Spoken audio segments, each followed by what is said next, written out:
ഇമാം അഹ്മദ് റഹ്മത്തുള്ളാഹി അലൈഹി അദ്ദേഹത്തിൻ്റെ മുസ്നദിൽ അബ്ദുല്ലാഹിബ്നു ഉമർ റളിയല്ലാഹു അൻഹുവിൽ നിന്ന് ഉദ്ധരിക്കുന്ന ഹദീസിൽ കാണാം, കുന്നാ ജുലൂസൻ ഇൻദ നബി സ്വല്ലല്ലാഹു അലൈഹി വസല്ലം, ഞങ്ങൾ അള്ളാഹുവിൻ്റെ റസൂലിൻ്റെ അടുക്കൽ ഇരിക്കുകയായിരുന്നു.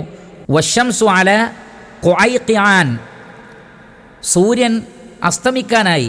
ഖുഐഖിആൻ എന്ന് പറഞ്ഞാൽ മക്കയുടെ അടുത്തുള്ള തെക്ക് ഭാഗത്ത് ഏകദേശം മക്കയിൽ നിന്ന് 12 മൈൽ ദൂരെ ഉള്ള ഒരു പർവ്വതമാണ്. അപ്പോൾ ആ പർവ്വതത്തിൻ്റെ താഴോട്ട് സൂര്യൻ ഏകദേശം അസ്തമിക്കാനായിരിക്കുന്നു. ബഅദൽ അസ്ർ, ഞങ്ങൾ നബിയുടെ കൂടെ ഇരുന്നത് അസറിന് ശേഷമാണ്.